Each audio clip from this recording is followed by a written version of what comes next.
Olá, gente, tudo bem? Estamos aqui para falar das coisas do Brasil e do mundo à luz do direito de maneira rápida, objetiva, divertida, descontraída. É o objetivo do Entretanto. Hoje a gente vai falar da FEBRABAN e de outras entidades contra as manifestações do 7 de setembro. O STF de olho no 7 de setembro. Vamos falar sobre o Talibã.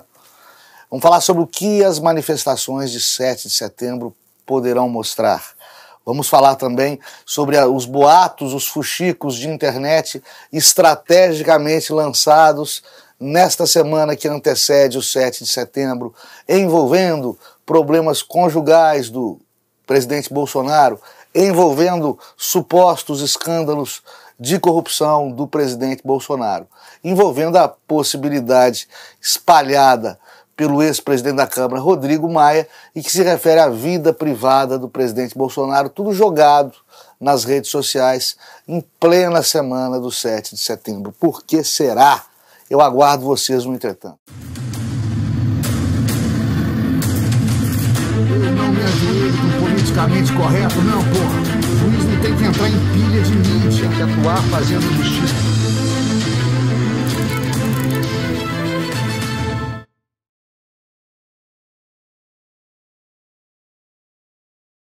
Estamos aqui no Entretanto, hoje o programa está quente, clica no canal, clica na sinetinha, inscreve, dê o seu like ou dê o seu dislike, como queira.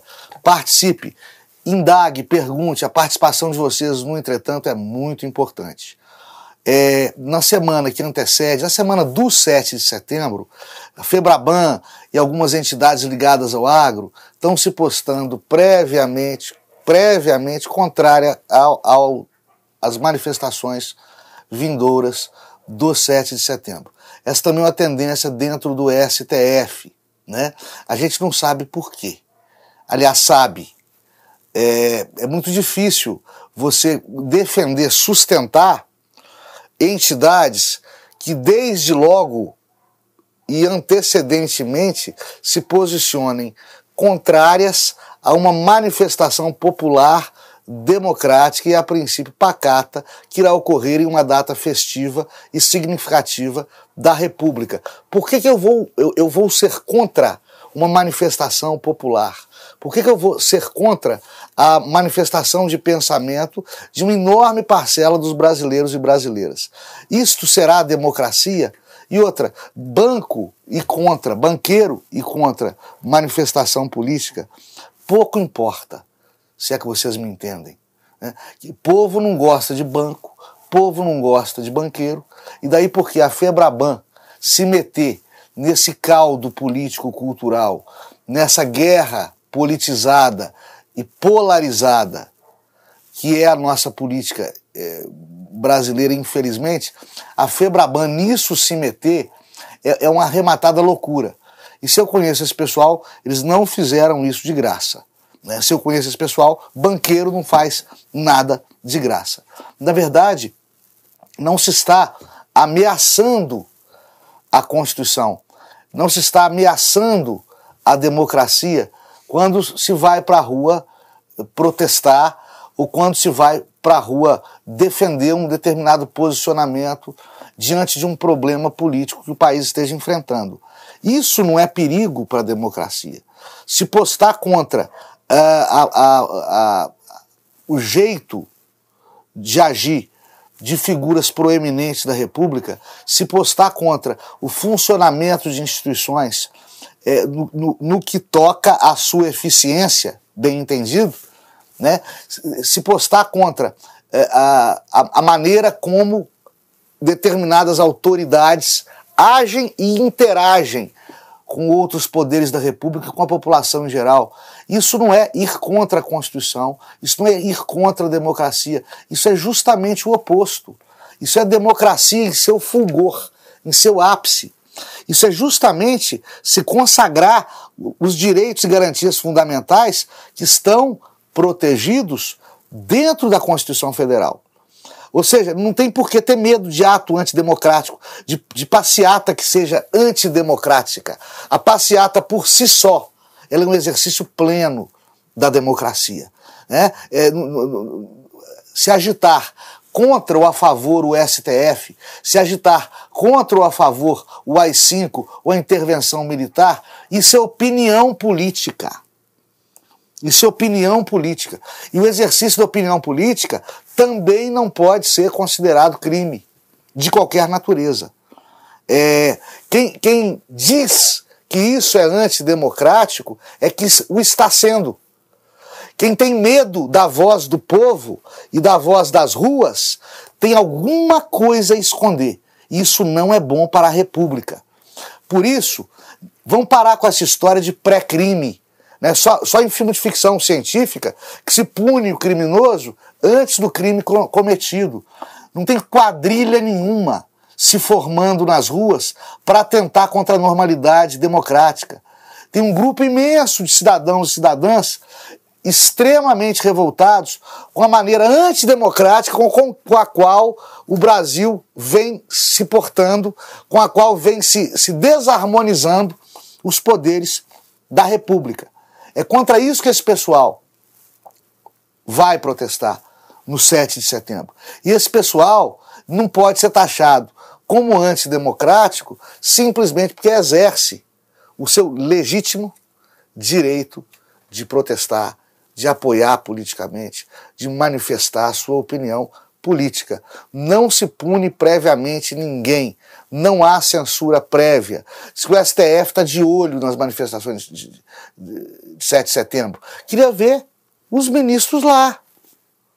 Queria ver os ministros lá, com o seu séquito, com a sua polícia judiciária. Isso, afinal de contas, nós todos, eu sou magistrado também, nós todos somos servidores públicos. O nosso patrão é o povo. O nosso patrão tem que estar contente conosco. Quando o nosso patrão não está contente conosco, tem alguma coisa de errada. Há algo de podre no reino da Dinamarca, como dizia William Shakespeare.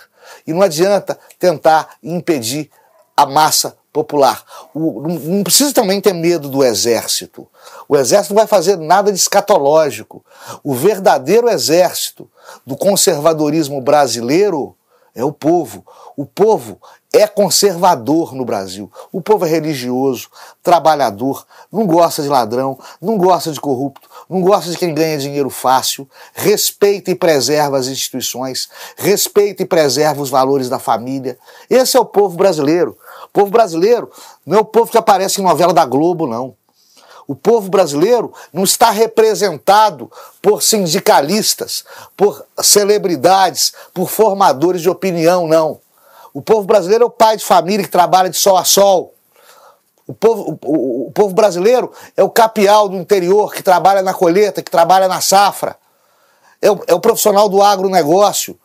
É o profissional de fábrica. É o trabalhador do chão de fábrica que a esquerda tinha e perdeu. Esse é que é o povo brasileiro. Não temam o povo brasileiro. Quem não deve, não teme. Não há motivo algum para os senhores ministros do STF temerem manifestação popular. Ou pelo menos não deveria haver. Desse cenário atual escatológico que a democracia brasileira vive, tudo é possível. Mas eu acho que o maior termômetro social e político que o Brasil possui ainda é a vontade popular. O que as manifestações de 7 de setembro buscam? Muita gente deve estar se perguntando isso.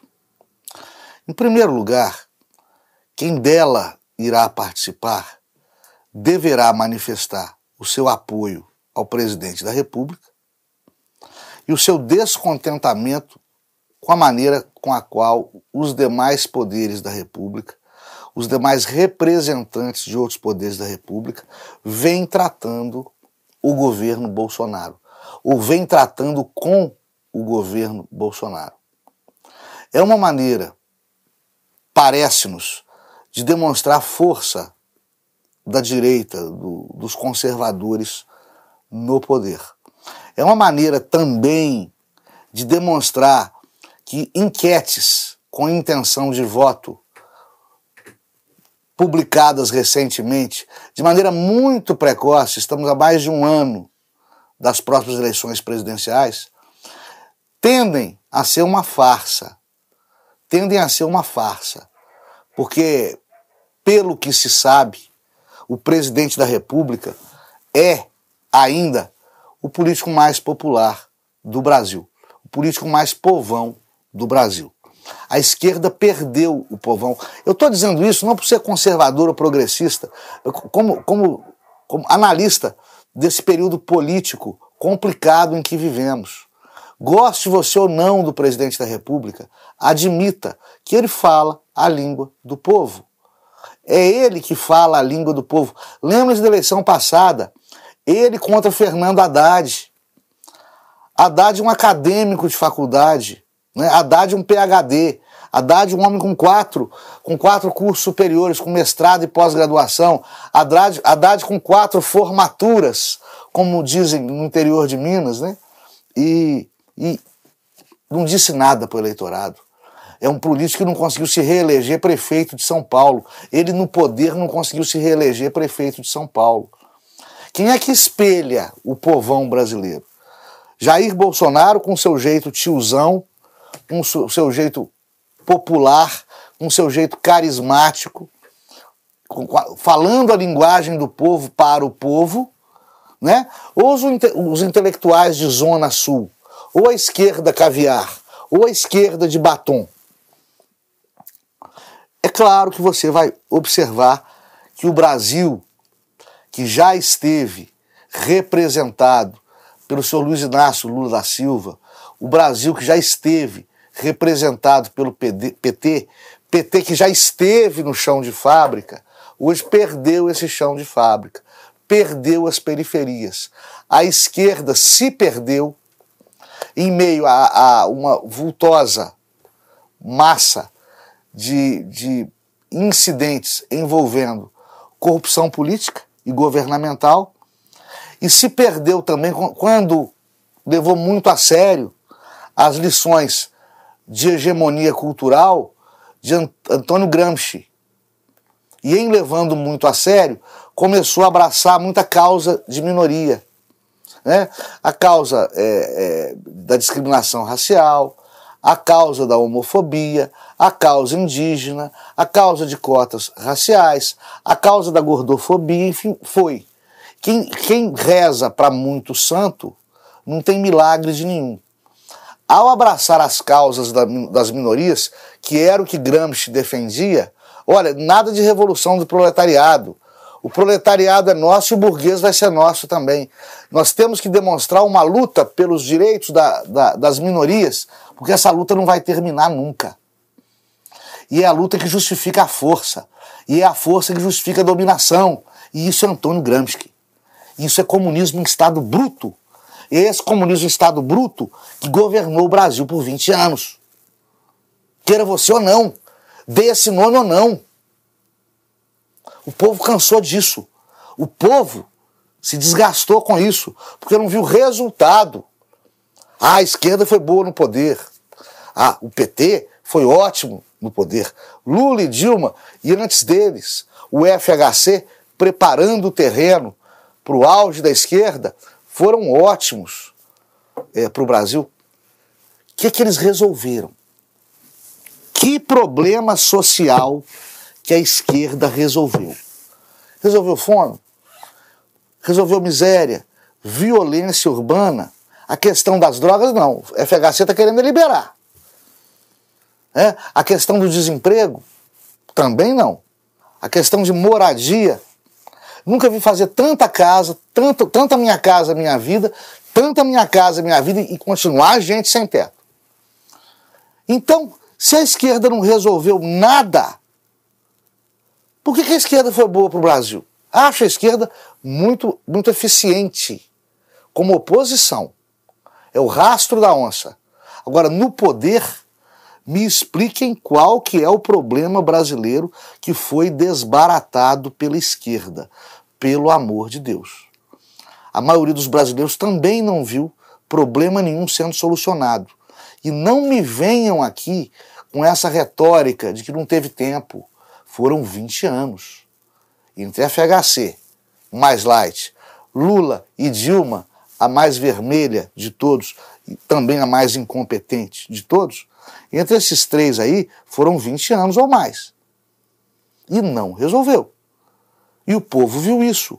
E agora o povo vai para a rua mostrar que pesquisa eleitoral extemporânea não tem razão, para mostrar que o STF não agrada, que o Congresso Nacional não agrada, para mostrar que eles estão com o Bolsonaro, para eles mostrarem que Bolsonaro é forte, para eles mostrarem que Bolsonaro tem poder político, para mostrar que com adesão popular Bolsonaro é inatingível aos burocratas de terno, gravata, jaleco ou toga.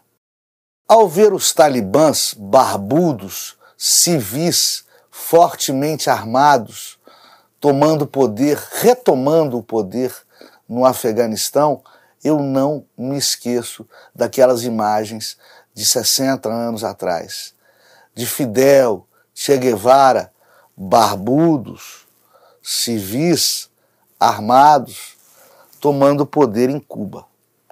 Razão possui Yuval Harari, o escritor israelense, que fala que ideologias políticas são religiões.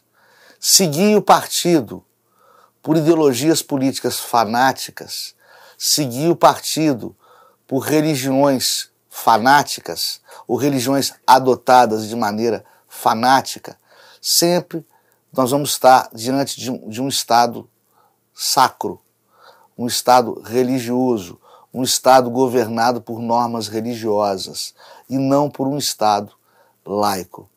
Quando o Estado é laico, ele é pragmático, né? Ele não está vinculado a nenhuma ideologia, não está vinculado a nenhuma religião. Ele age pragmaticamente procurando fazer funcionar a sociedade politicamente organizada. Esse é um Estado laico pragmático. Quando você coloca ideologia política no poder, e eu falo isso para quaisquer bandas, direita ou esquerda, quando você coloca ideologia política exacerbada no poder, ou quando você coloca religiosos fanáticos no poder, guiando os destinos de uma nação, por conta de dogmas e preconceitos religiosos, a bússola passa a ser a religião e não o bom senso, e a religião mal lida, a religião mal praticada e mal sentida, aí você vai ter problemas.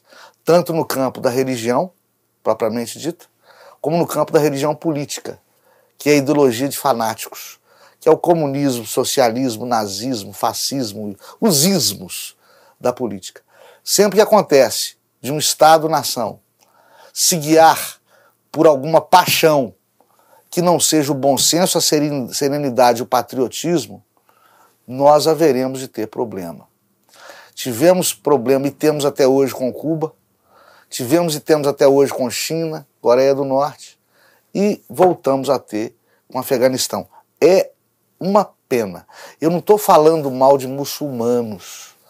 Os afegãos, o Talibã, não está praticando as arbitrariedades e o banho de sangue que pratica porque é muçulmano. A religião muçulmana, o Islã, em linhas gerais, apesar da linguagem bastante datada, historicamente antiga, o Islã, em linhas gerais, prega a paz. Agora, fanático religioso deturpa isso tudo. Poderia ser fanático religioso católico, fanático religioso do candomblé, fanático religioso evangélico, seja qual for o fanatismo do sujeito. Eu vou me lembrar do Beto Guedes, fé cega, faca amolada, trecho de uma música dele. Fé cega é mais perigoso que faca amolada. Seja qualquer fé. Seja qualquer fé. Não adianta você falar que eu sou cristão, eu sou melhor que o muçulmano. Para o muçulmano ele é melhor que você. Mas vocês estão parecendo os meus reeducandos, os meus presos. Ah, doutor, eu sou evangélico. Bicho, 95% da minha população carcerária é de evangélicos. Isso não te garante nada, não. Isso não te garante. Religião não garante nada. Religião não é caráter. Tem gente boa e gente ruim, católica, evangélica, espírita, candomblé, muçulmano. Não se defenda com a religião. Não use a religião como uma muleta e muito menos, jamais use a religião para governar pessoas ou para exercer poder sobre pessoas. A religião, a fé, primeiro religião e fé são coisas distintas, né? A fé é um sentimento, a religião é um rito que existe para demonstrar e cultuar e praticar esse sentimento fé. Mas enfim, você não pode utilizar isso para outra coisa que não seja para a sua paz espiritual e para unir os povos. Se a sua religião está desunindo, se a sua religião está prejudicando outras pessoas, se a sua religião não está te dando paz de espírito, está na hora de você rever isso aí. Está na hora de você pensar seriamente nos caminhos os quais você anda. Né? Martin Luther King foi um cara muito brilhante que nasceu há 500 anos atrás e que modernizou o catolicismo, modernizou a cristandade. Pegou a Igreja Católica arcaica, que vendia absolvições, que vendia lugar no céu, a igreja que especulava, espoliava, que praticava juros, e a modernizou. E a modernizou com dogmas, com predicados, com exigências, que como não foram aceitas e seriam impossíveis de ser acatadas pela Igreja Católica, elas geraram um movimento de reforma cristã, que deu origem à religião protestante, através de Martim Lutero. Protestante por quê? Porque protestava contra o estado de coisas do catolicismo. Né?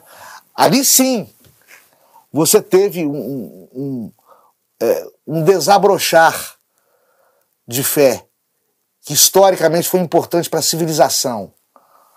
Muito embora esse desabrochar da fé, que fez bem aos povos, depois tenha sido deturpado pelas modernas igrejas pentecostais, cada uma seguindo uma diferente modalidade de leitura bíblica, de leitura do credo protestante, umas mais, outras menos radicais do que aquilo que era aceitável do ponto de vista de Martinho Lutero ou de Ítalo Calvino. Lutero, que dentro dos seus dogmas tinha, atenção, a livre interpretação da Bíblia.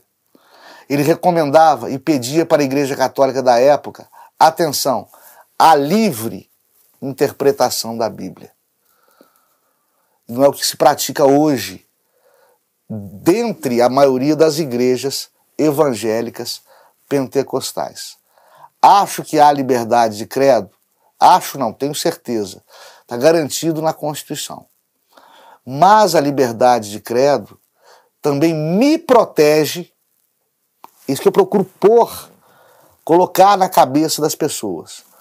Principalmente as pessoas intensamente religiosas. As pessoas que confundem a sua fé com a sua inteligência. E uma amarra a outra. Né? A liberdade de credo é também a liberdade que os não crentes possuem, os não crentes em religiões possuem, de não se submeter, de não ouvir os cultos, as cantilenas, o leriado, como diz no Nordeste. A liberdade de credo é também a liberdade do ateu de não acreditar em Deus, do deísta de não ter religião, do agnóstico de ler a Bíblia de trás para frente, de frente para trás, de confundir alhos com bugalhos. A liberdade de religião nos ensina que a fé é uma coisa individual, de cada um. A nossa fé não pode incomodar o outro. A nossa fé não é melhor do que a do outro. E, portanto, quando um Estado impõe uma religião, e pior, esse Estado impõe essa religião como normativa, como regente da nação, como uma fonte de ordens impositivas que irão obrigar a todos os cidadãos daquele país, isso Isso é violência política. Isso é ditadura. E isso vai acabar mal. E não é porque o Talibã é muçulmano, não. É porque são fanáticos religiosos, repito. E fanáticos religiosos, usar em todas as religiões. Toda rosa tem espinho, não deixa de ser rosa. Há fanáticos pentecostais, há fanáticos católicos e há fanáticos muçulmanos. A perfeição está no equilíbrio, na pessoa entender que a fé é uma coisa dela, que ela pratica através de gestos e não através de dominação, e não através de controle do Estado através da fé. Cuidado com isso, gente. Tem um negócio no direito chamado acúmulo estratégico de provas, ou acúmulo estratégico de argumentos. O que é isso? Eu tenho um determinado desafeto, que pode ser a parte contrária em um processo judicial, pode ser o meu opositor político, pode ser o meu concorrente no mercado de trabalho, enfim, alguém que eu quero prejudicar, alguém que eu quero derrubar. Ao invés de dar uma espetadela nele aqui, de dar um cutucão nele acolá, de falar mal dele mais adiante, não, eu guardo aqui, eu vou guardando. E em um momento que eu considero estrategicamente correto, estrategicamente interessante de bater e bater forte, eu despejo toda a minha munição de documentos, de dados, de provas, ou de mentiras, ou de falácias, ou de falsos argumentos, enfim. Eu despejo tudo que eu tenho contra a pessoa, contra o meu opositor, contra o meu desafeto. Eu despejo isso contra ele na mídia, no processo, nas redes sociais, nos jornais, nos portais de notícias, seja o que for. Na semana que antecede o 7 de setembro, já se partiu para cima de Jair Renan, que é o 04, falando que ele é sócio em uma empresa de eventos de um lobista. Já se partiu para cima de Eduardo Bolsonaro. Agora estão falando. Rodrigo Maia, depois de sair da presidência da Câmara, ele adotou um visual moderninho, tá andando de manga de camisa, cabeludinho, falando gíria, aquele carioquês dele tá mais despretensioso, mais informal, tá querendo virar descolado, tá querendo virar cool, né? Ele em podcast solta que Bolsonaro é gay. Isso viraliza, né? Qualquer coisa que tenha a palavra Bolsonaro viraliza hoje em dia, pró ou contra na internet. Agora eu quero saber, ministro do STF, se isso não é homofobia também não. Queria saber isso, é homofobia não? Falar que Bolsonaro é gay? Porque Roberto Jefferson está preso também por ser considerado homofóbico. Aliás, homofobia que é um crime que não existe no Código Penal. Só existe para o STF, dentro do entendimento do STF, que age como legislador. Então, se Roberto Jefferson é homofóbico e a decisão do ministro Alexandre de Moraes ou a decisão da subprocuradora, a Lindora, sub-PGR Lindora, não diz por que ele é homofóbico, porque se falar por que ele é homofóbico, vai expor um dos ministros da corte, que ele insinua que seja gay, ele, Roberto Jefferson, insinua que seja gay. Então isso não se fala. Roberto Jefferson é homofóbico e pronto, e não se fala por que ele é homofóbico. Mas se ele está preso porque é homofóbico, o que está fazendo Rodrigo Maia solto, STF?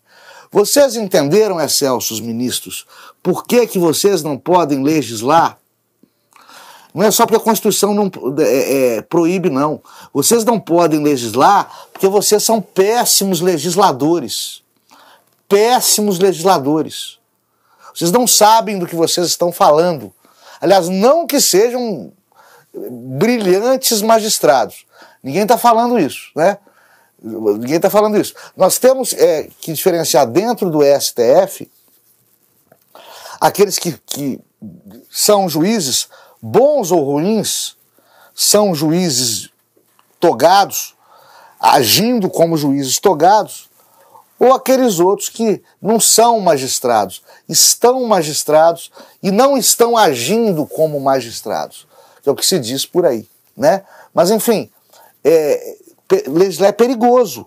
Não se ouve a nação, não se ouve o Congresso Nacional, não se discute, quando é tomado monocraticamente por um órgão que nasceu para ser colegiado. E aí vem o seu Rodrigo Maia em um podcast bancando moderninho e fala que Jair Bolsonaro é gay. Por que é gay? Não gosta de mulher. Primeiro que nem todo mundo que não gosta de mulher é gay. Tem psicopata aí que não gosta de mulher e é hétero. Segundo que tem gay que adora mulher. Aliás, a maioria dos gays adora mulher. Terceiro que o Rodrigo Maia não tem nada a ver com a vida privada do presidente Bolsonaro. Quarto que se alguém parece gay entre o Jair Bolsonaro e o Rodrigo Maia, sinceramente não é o presidente da República. E quinto, o que importa a preferência sexual da pessoa? Meu Deus do céu. Olha que nível chegamos. Tudo se pode contra o presidente da República. Ele é o cara a ser derrubado. Não importa como. Os fins justificam os meios. E haja estômago para suportar tanta podridão. É por isso que o povo vai encher as ruas no 7 de setembro. Porque a fedentina é muito grande. Acumulam mentiras, dados inverídicos, inverdades, fatos distorcidos, maledicência, piadinhas asquerosas, jogam tudo nas redes sociais. O efeito, o tiro vai sair pela culatra. Estão vitimizando mais ainda ao presidente da República. Agora estão gozando a cara dele porque ele teria sido corno. Desse jeito. E eu estou sendo até educado demais diante da linguagem das ruas, diante da linguagem das redes sociais, que ele teria sido corno em um dos ex-casamentos dele. Como se isso fosse importante. Como isso fizesse ou desfizesse o Jair Bolsonaro ser o homem público que é. Como se isso fosse importante para a República. Devassando a intimidade dele. A ele que já tentaram matar com a facada perpetrada por um ativista do PSOL. E ninguém fala nada. Ele que tem a sua privacidade devassada, e se falar mais grosso com a deputada Maria do Rosário, é processado. Ele que se tentar processar, por exemplo, o Rodrigo Maia, o ministro do STF não aceita, como o Marco Aurélio não aceitou, quando ele questionou medidas de distanciamento social. Negou processamento, negou jurisdição. Agora estão falando que ele é corno. Como se isso fosse importante. E se fosse verdade?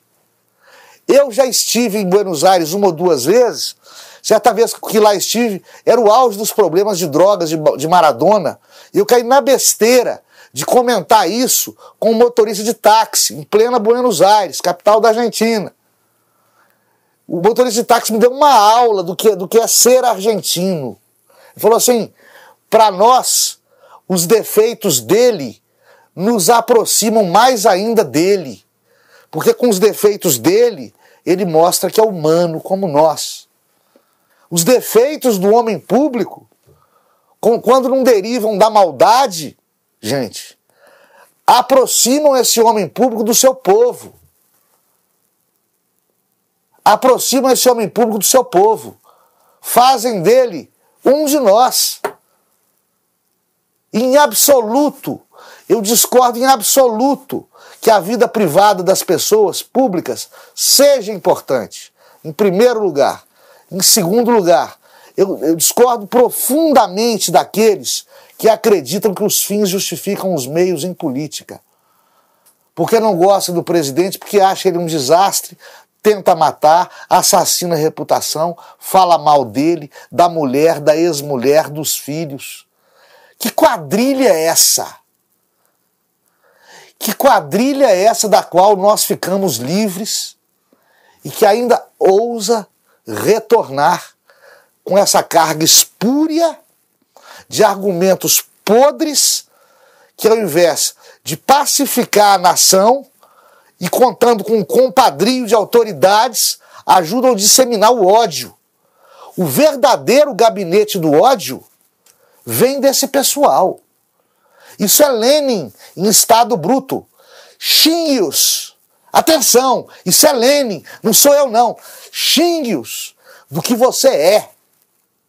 Acuse-os do que você faz. Isso é Lenin. É isso que eles estão fazendo. Em 100 anos o comunismo não mudou. Não mudou. Os fins justificam os meios. Eu não concordo com aquele governante. Vou falar mal dele, da mulher dele, da ex-mulher dele. Vou falar que ele é corno, vou falar que ele é gay. Atenção, STF. Você precisa legislar quanto a isso também, STF. Tem ou não tem cornofobia? Cornofobia também é crime, STF. Fala, STF. Nós estamos esperando. 7 de setembro, nós estamos esperando. Nós estamos esperando o 7 de setembro. O gabinete do ódio não existe.